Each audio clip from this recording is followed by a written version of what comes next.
What's going on, everyone? The Chicago Bulls have a lot of questions when it comes to Zach Lavine and his free agency. Obviously, the Chicago Bulls are hoping to re-sign him, but a lot of teams are going to be looking at trying to attain Zach Lavine this offseason, including the Portland Trailblazers, who are heavily rumored to be trying to pursue him to match up next to Damian Lillard.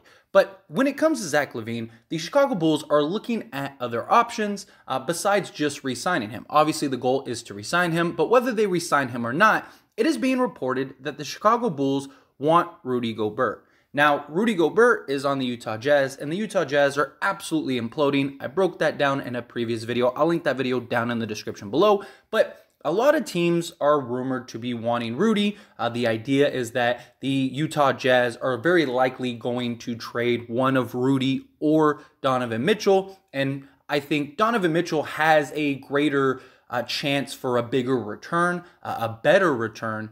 But Rudy is a guy that is a defensive anchor. He is a solid defensive player. He lacks scoring, and he is a bit of a liability on the offensive end, but he does the intangibles very well. He has great hands. He's a great rebounder. He is a guy that can be put in the right position on the right team. And that's why a lot of the teams that are rumored to go after him have a great playmaker, right? Phoenix Suns, they have Chris Paul.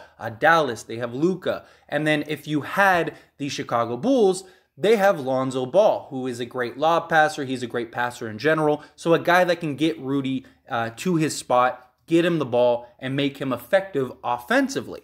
But what would a Chicago Bulls trade look like for a Rudy Gobert, given that, they have Nikola Vucevic, right? And then on top of that, they need to re-sign Zach Lavine. Well, first off, that comes to mind would just be a Rudy, Zach Lavine, sign and trade type of deal. Assuming Lavine wants to go to Utah, he could be paired up with Donovan Mitchell, and then they get their defensive anchor, and then you're kind of in that spot. Obviously, again, you got Lavine and Donovan. I don't know how well that tandem would work, although the pairing would definitely be a great scoring threat. But defensively, there would be a lot of issues, a lot of liability, and now you don't have that defensive anchor down inside the paint to help you alleviate the lack of guarding along the wings. So I don't think it would make sense for the Utah Jazz to make that trade. Obviously, if you can get Zach Lavine, you get Zach Lavine, and you try to figure it out from there. But also, would Chicago want to trade him there? Would Zach Lavine want to go there if he were to be a part of the trade? Because you got to remember, he is a free agent. I just think, the Chicago Bulls, if they were going to sign and trade Zach Lavine, they could sign and trade him to other teams that could offer a better package than just Rudy and still make the Rudy trade. Also, I think if Lavine leaves, I think Portland makes more sense than Utah with Damian Lillard, a proven guy. Also, Portland would have a ton of draft capital and as well as money to spend. I even broke down that. I will link that video in the description as well. But again, Donovan Mitchell, he's kind of this standalone guy, right? And if you trade Rudy, you need to get him pieces in order to kind of fit around him for him to be convinced to stay. And that's the other thing too. Yes, Zach Lavine likely would convince him to stay because he has that guy that he can go to that doesn't need to be set up by Donovan. Donovan's playmaking has definitely improved, but he's not a bona fide point guard, right? And neither is Lavine. Neither of them, yes, capable of facilitating the offense and running the offense, but they're not guys that want to feed the ball. Let me go get 10 assists. They're both very similar players in many ways. And though it could work, I think that there would be a lot of issues that maybe Donovan is just like, okay, I'm done. I'm out of here. And then the Chicago Bulls issue is that if they did do that type of trade, Lavine for a Rudy, well, then you got Vucevic, who is your center. And yes, you could trade him and maybe get a decent return, but I don't know what type of return you'd really get from him. He is a net negative on the defensive end, although at times he does try. He does get shot blocks. He is a big body that can change, but offensively, he is incredible. He is a great offensive center, especially in this league. So he definitely has value, plus an expiring contract. I don't know what teams would really be willing to give up for him, But I think ultimately you could get a pretty solid trade, a pretty solid return for him if you were to do a Zach Lavine type of trade. But the trade that is being talked about and rumored as far as the Chicago Bulls go is it would be Vucevic, it'd be Kobe White, and then Patrick Williams, who is their young wing power forward combo type of player. And basically, you'd have to give up these three in order to get Rudy because of his big contract. You'd also have to throw in another like small contract just to make the money work. But essentially, this would be the package in which you would trade for Rudy Gobert. And then from Utah, I mean, they get a young wing that can play both the small forward and power forward, a 3-and-D guy. They get a guy that they desperately have needed in Utah for quite some time. You get an offensive center down low to pair with a Donovan Mitchell. Also, Vucevic is a great passer, so he's a guy that can pass out the post, stuff like that. They can run a lot of different schemes, a lot of different plays. Kobe White is one of those, hot and cold kind of guys. But when he gets hot, we've seen he can get hot. He's really the big question mark in this trade, in my opinion, because it's like, if he can be a guy that can consistently be your sort of six-man scoring punch off the bench, I think there is a lot of value in him. And so I think this kind of trade would make a lot of sense for Utah if you were to unload Rudy. Not just that, but the biggest thing is you get off of his contract. I think this is a better trade for Utah than it is for Chicago. And I understand Chicago's logic as to why they want Rudy. They're looking at it as we don't have like that defensive anchor. We have a lot of guys that can score and put, the ball in the hoop. Lavine, if he resigns, right, you got DeMar DeRozan. He was putting up 50-point games. You got Lonzo, who has a much improved three-point shot, but you don't have that guy that can be down low to when teams blow by a Lonzo or a DeRozan or a Lavine. You don't have that guy that is challenging you at the paint the way that Rudy would. And that's Chicago's logic is, okay, we have the scoring. Our scoring isn't the issue.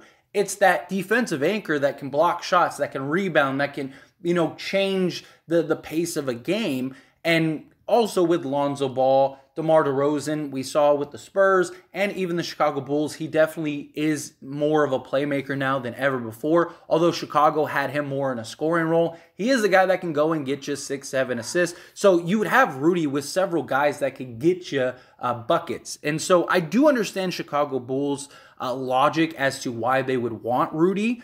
I just think that you're giving away a lot to go get Rudy because you can't just trade, Vucevic and some picks or something. Rudy has such a huge contract that is really a bad contract, especially in the long term.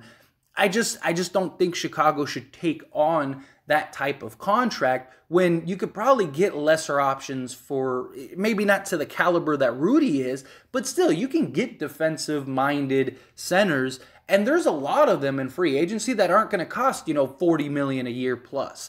And for Utah, if Chicago is really putting this offer on the table, if I'm Utah, I am accepting this immediately. You get a low post center that can get down on the block, put up points. He can shoot from the outside. He's an expiring contract, so if it doesn't work, you can trade him. If it does work, you can re-sign him, maybe even re-sign him for less. You get a young wing that could potentially be a solid player in this league. You get a fire starter and Kobe White that can really light it up. I just think however you slice it, this would be a great return for Rudy, and maybe you can get them to throw in another small contract, maybe like a Derrick Jones Jr., something like that, where you have just this high-flying athletic, take a flyer type of guy, because they would have to throw in another $2 million, something along those lines.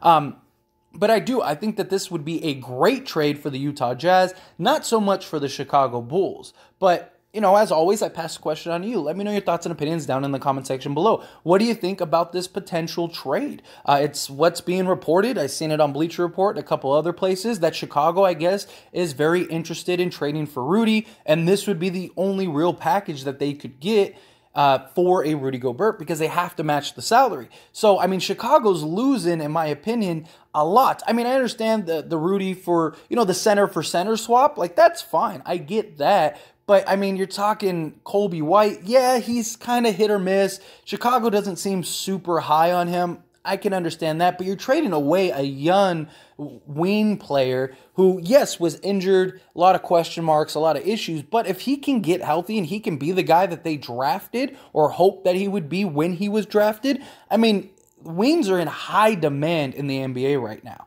And I don't know. I think that this is a far better trade for Utah than it is for the Chicago Bulls. Utah, if none of these players work out, you can just get rid of them all, right? I mean, it's not a big deal. I mean, I'm sure there's teams that would take the young guys, and then you have the free agent that is off the books the following year. I just think that this would be a great win for Utah. I don't think so much for the Chicago Bulls, although, I mean, you're talking you'd have a starting five, essentially, of what? You'd have Lonzo, Lavine, you'd have DeMar, you'd have Gobert, and then maybe you can get a solid power forward type, outside guy that could play multiple positions in the offseason. You get a guy that trade. You can also bring some of your other guys in. I think there's options there, but I just think you still lack the defense, right? Because, yeah, Lonzo can be a good defender, but Lavine and DeMar are not.